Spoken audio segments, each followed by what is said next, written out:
Perkenalkan, nama saya Elinton Ale dari kelas Agribisnis 3, Prodi Agribisnis, Fakultas Pertanian, Universitas Nusa Cendana Kupang.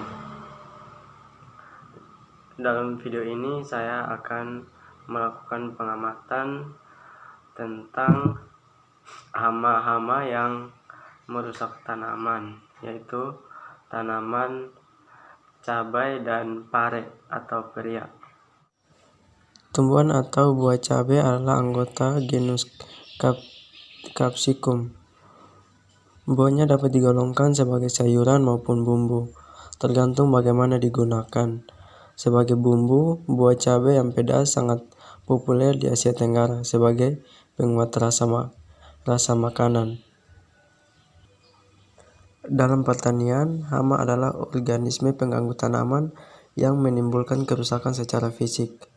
Dan ke dalamnya praktis adalah semua hewan yang menyebabkan kerugian dalam pertanian. Berikut adalah beberapa jenis hama yang merusak cabai. Yang pertama, hama thrips. Gejala yang terlihat pada tanaman cabai adalah adanya bercak-bercak putih atau keperak-perakan atau kekuning-kuningan, terutama pada permukaan bawah daun cabai. Bercak-bercak awalnya tampak dekat dengan tulang daun, kemudian menjalar ke tulang daun hingga seluruh permukaan daun menguning. Serangan berat menjadi berwarna coklat mengeriting, menggulung sampai akhirnya menjadi kering. Pada akhirnya pertumbuhan tanaman menjadi kerdil dan tidak dapat menghasilkan bunga. Yang kedua, kutu kebul whitefly. Tak kalah ngeri dengan strip, ada hama kutu kebul yang serangannya bikin tanaman cabai bulai alias kena virus Gemini. Kutu kebul Bemisia tabaci memang lebih dikenal sebagai vektor virus Gemini atau kuning. Bedanya dengan thrips, serangan kutu kebul berkurang saat memasuki musim hujan. Musim kemarau merupakan musim terbaik bagi kutu kebul berkembang pesat. Umumnya bisa dilihat pada permukaan daun, biasanya berkelompok dalam jumlah banyak, beserta masa telurnya juga. Dan tak jauh dari sana biasanya bisa ditemui tanaman cabai yang sudah menguning daunnya. Dan yang terakhir, yang ketiga, hama tungau.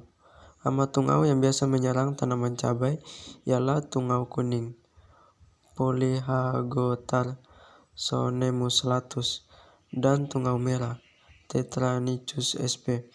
Serangan tungau selalu dimulai pada pucuk daun atau tunas muda. Serangan ditandai dengan munculnya bintik kuning dari permukaan daun yang lama-kelamaan melebar, lalu berubah menjadi kecoklatan dan akhirnya menghitam. Daun yang terserang mengalami perubahan bentuk dan pertumbuhan tunas terhenti. Bagian bawah daun berwarna seperti tembaga dan terdapat benang-benang putih halus. Pada serangan parah, daun-daun cabai berguguran hingga tidak tersisa sama sekali. Tunas menghitam kecoklatan dan mati. Yang berikut adalah tumbuhan peria atau pare. Adalah tumbuhan yang merambat berasal dari wilayah Asia tropis, terutama daerah India bagian barat, yaitu Assam dan Burma. Anggota suku labu-labuan atau Cucurbitaceae ini biasa dibudidayakan untuk dimanfaatkan sebagai sayuran maupun pengobatan.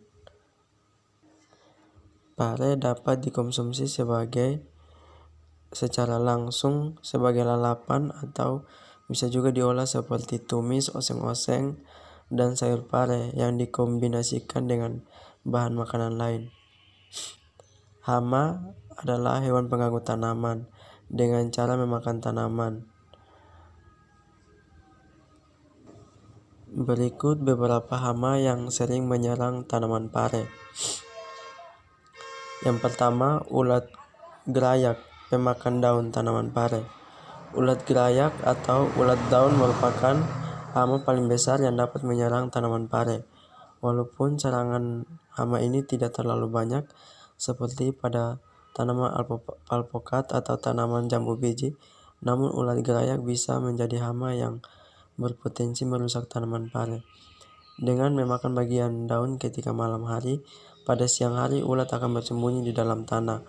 Jika serangan hama berat, maka pare pun habis dimakan ulat. Yang kedua, kepik si penyerang buah pare. Jika ulat menyerang daun terlebih dahulu, maka hewan kepik atau Leptoglossus australis menyerang buah pare. Jika buah pare mengalami penyerangan dari hama ini, maka buah akan menurun kualitasnya, baik dari tekstur yang rusak karena dimakan kepik maupun sari buah pare tersebut. Selain itu, bekas serangan dapat ditumbuhi cendawan yang menyebabkan kebusukan pada buah pare. Sekian dan terima kasih.